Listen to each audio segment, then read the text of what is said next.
Hey, fishy people. It's been a while, so I'm gonna do a quick update and then focus most of this on my new tank at the very end. So, honestly, can't remember where I left off last time.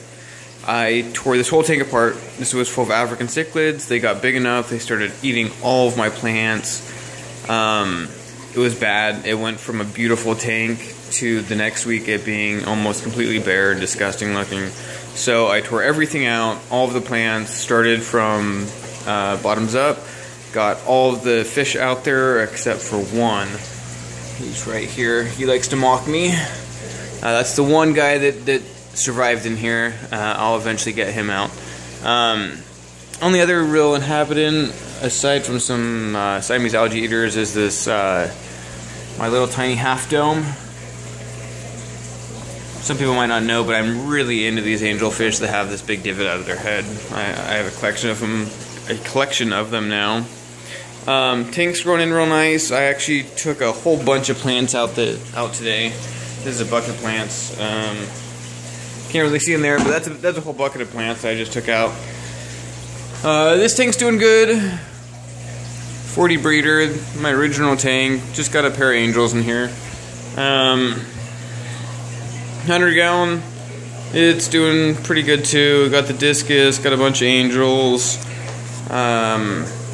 Pretty much all females aside from this guy. This is a male. He's super angry at me. I was skimming duckweed and got some eggs right here, and man, he was really trying to attack me earlier today. Kind of obnoxious actually. Look at him go. He's just super furious. I hate you, those are my eggs! Yeah, this is his female, another half dome. Like I said, I like collecting these guys. Another half dome right here. Would love to get some half dome offspring, but we'll see about that. Puffer tank. Yeah, it's half empty, that's how I keep it. Yeah, it's full of tannins, that's how I keep it. Oh well. Shrimp tank doing good. Got my Black King Kongs in here, my blue bolts, and my hybrids. Shrimp rack doing good. My new tank. This is a, I'm mostly a freshwater guy, but this is a saltwater tank. Got this from my store. They tore it out. This was just a frag rack. I was originally going to set it up as a frag rack. Frag means a fragment. Fragment of coral means just, coral you cut up to sell. So I was going to put a bunch of egg crate in here and just grow frags, but then I got some clownfish and I decided to turn it into a display tank, and now I'm kind of really getting into salt, which is terrible because it's expensive. A lot of people ask me why I don't have saltwater tanks. They're expensive, but they're a lot of fun. I've got a pair of Picasso grade B clowns in here. Just a little bit of coral. I really, I escaped this yesterday. Just did a water change, so it's kind of just a little bit cloudy right now.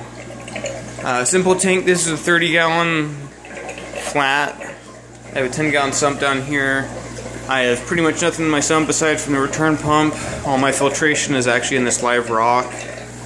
I'm mostly a freshwater guy, but for those that don't know, this stuff's all alive. I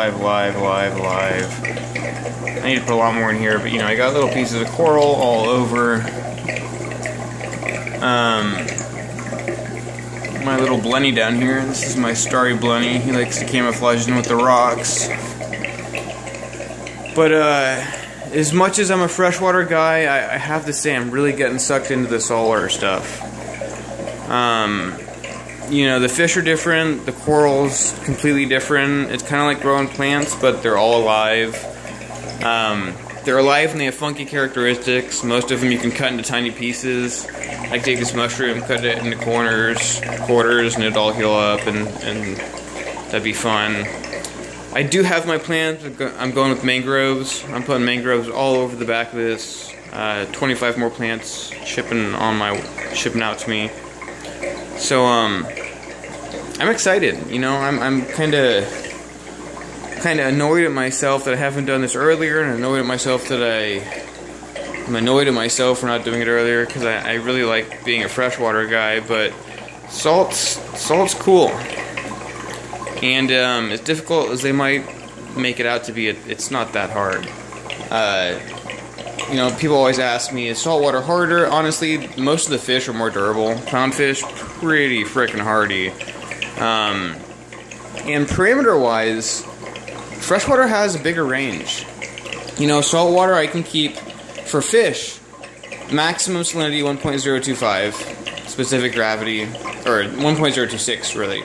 But that can go all the way down to 1.15 or 1.015. You can go really low. They have a huge tolerance. They have a huge tolerance for a lot of stuff. The pH is all the same. Your pH is buffered by the rock in your substrate. Freshwater, you have pHs ranging from 5.5 all the way to 9.2, and that can kill a fish quick if you have the wrong pH, whereas this is all exactly the same, all parts of the ocean. So that's really makes it a lot easier. Coral ranges. You have really easy coral, you have extremely difficult coral, but a lot of the cool stuff, you know, they're super retarded expensive coral. You know, you can have a piece the size of my pinky that goes for $650. But a lot of the really cool stuff is cheap. You know, mushrooms, this guy's cheap. A lot of the stuff that glows, and I don't have a lot of I need more blue light, and you can't, my phone doesn't really capture it, but a lot of this stuff glows. This is glowing over here. My mushrooms are, these really glowing under the blue light, and these are glowing under the blue light. But a lot of this stuff that looks really cool is actually really cheap. Honestly, a lot of the expensive stuff is kind of ugly in my opinion. But saltwater is a lot of fun. So I'm going to be updating this more. Equipment-wise, what I'm running, this is my Beamswork fixture that used to be over this tank, which is why this tank is really dim. This is actually a saltwater Beamswork fixture. It has 10,000 Kelvin whites, which is a more blue spectrum white than on your freshwater Planet tanks, and it's got actinic blues also. I don't know if you can see that, but actinic blues also. This is still giving a very natural look. This is kind of the way that if you went in the ocean, things would look. When you go to a coral shop, everything glows, and that's because they put a lot of blue actinic blue light on it, and it's very unnatural light, but it makes it look awesome. So this is a natural look. Honestly, I prefer more blue. I kind of like that psychedelic glowing, awesome looking stuff. So I'm going to be putting more blue LEDs on this, but I'm probably going to keep this light as my fixture. Other stuff, I did this cheap. I went cheap. So my return pump and my circulation pump are the same. This is a MaxiJet 1200. It has a very specific impeller and outer grid setup, so you can run it as just a circulation pump. And then down here in the sump, I'm running a MaxiJet 1200 as the power head return pump. This piece of PVC is purely so this piece of tubing doesn't bend and flop out of the tank. So that serves no purpose whatsoever, and I have a heater in here. So super simple setup.